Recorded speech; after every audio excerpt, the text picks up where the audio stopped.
Sourate 59. L'Exode. Au nom de Dieu, le tout miséricordieux, le très miséricordieux. Tout dans les cieux et la terre glorifie Dieu. Il est le Tout-Puissant, le plus sage. Il est celui qui a expulsé ceux qui ont mécru parmi les gens de l'Écriture de leur maison, dans un exode de masse. Vous n'avez jamais pensé qu'ils partiraient, et ils pensaient que leurs préparatifs les protégeraient de Dieu. Mais alors Dieu est venu à eux, d'où ils ne s'y attendaient pas, et a jeté la terreur dans leur cœur. Ainsi, ils ont abandonné leur maison de leur propre gré, en plus de la pression des croyants. Vous devriez apprendre de ceci, ô vous qui possédez la clairvoyance.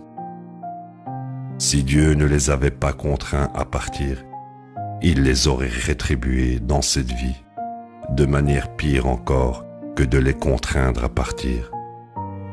Dans l'au-delà, il les assignera au châtiment de l'enfer. C'est parce qu'ils se sont opposés à Dieu et son messager.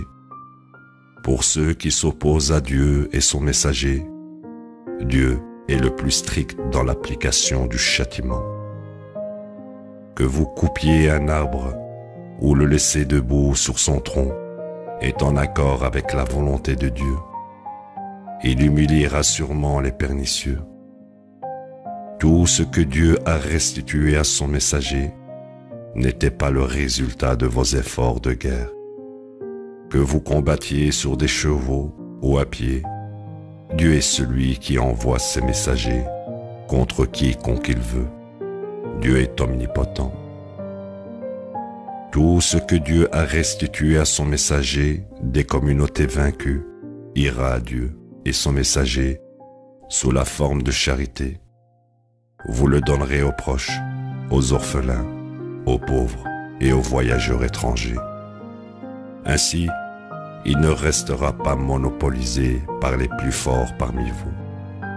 Vous pouvez garder les butins qui vous sont donnés par le messager, mais ne prenez pas ce qu'il vous interdit de prendre. Vous révérerez Dieu. Dieu est strict dans l'application du châtiment. Vous donnerez aux nécessiteux qui ont immigré. Ils ont été expulsés de leur maison et dépossédés de leurs biens, parce qu'ils cherchaient la grâce et le plaisir de Dieu, et parce qu'ils soutenaient Dieu et son messager. Ils sont les véridiques. Quant à ceux qui les ont pourvus d'un foyer et d'un refuge, et étaient croyants avant eux, ils aiment ceux qui ont immigré vers eux, et ne trouvent aucune hésitation dans leur cœur à les aider. En fait, ils leur donnent volontiers la priorité sur eux-mêmes, même quand eux-mêmes ont besoin de ce qu'ils donnent. En vérité, ceux qui surmontent leur avarice naturelle sont ceux qui réussissent. Ceux qui sont devenus croyants après eux disent « Notre Seigneur, pardonne-nous, ainsi qu'à nos frères qui nous ont précédés dans la foi, et garde nos cœurs de nourrir la moindre haine envers ceux qui ont cru. Notre Seigneur, tu es compatissant, le très miséricordieux. » As-tu remarqué ceux qui sont en proie à l'hypocrisie et comment ils ont dit à leurs compagnons en mécréance parmi les gens de l'Écriture: « Si vous êtes expulsés, nous partirons avec vous et n'obéirons jamais à quiconque s'oppose à vous. Si quelqu'un vous combat, nous combattrons à votre côté. » Dieu témoigne que ce sont des menteurs. En fait, s'ils étaient expulsés, ils ne seraient pas partis avec eux. Et si quelqu'un les combattait, il ne les aurait pas soutenus. Même s'ils les soutenaient, ils auraient fait demi-tour et fui. Ils ne pourraient jamais gagner. En vérité, vous inspirez plus de terreur dans leur cœur que leur crainte de Dieu. C'est parce que ce sont des gens qui ne comprennent pas. Ils ne se réunissent pas pour vous combattre, à moins qu'ils ne soient dans des bâtiments bien protégés ou derrière des murs. Leur puissance leur paraît redoutable. Tu penserais qu'ils sont unis, quand en fait leurs cœurs sont divisés. C'est parce que ce sont des gens qui ne comprennent pas. Leur sort est le même que leurs semblables qui les ont précédés. Ils ont subi les conséquences de leurs décisions. Ils ont encouru un châtiment douloureux. Ils sont comme le diable. Il dit à l'être humain, mécrois.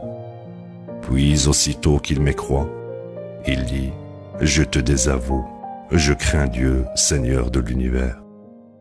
La destinée pour tous deux est le feu de l'enfer, où ils demeurent pour toujours. Ceci est le salaire pour les transgresseurs.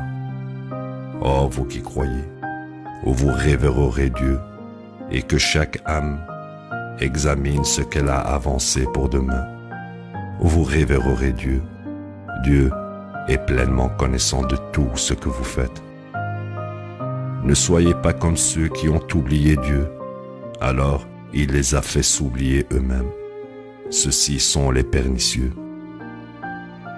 Ne sont pas égaux les habitants du feu de l'enfer et les habitants du paradis. Les habitants du paradis sont les gagnants. Si nous révélions ce Coran à une montagne, tu la verrais trembler, s'effondrer par révérence pour Dieu. Nous citons ces exemples pour les gens, pour qu'ils puissent réfléchir. Il est le Dieu unique.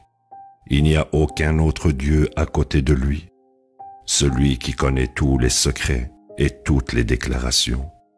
Il est le tout miséricordieux, le très miséricordieux. Il est le Dieu unique. Il n'y a aucun autre Dieu à côté de lui, le roi, le plus sacré, la paix, le plus fidèle, le suprême, le tout-puissant, le plus puissant, le plus digne. Dieu soit glorifié, loin au-dessus d'avoir des partenaires. Il est le Dieu unique, le créateur, l'initiateur, le concepteur. À lui appartiennent les plus beaux noms. Tout dans les cieux et la terre le glorifie. Il est le tout-puissant, le plus sage. La ilaha illallah. الرحمن الرحيم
الرحمن الرحيم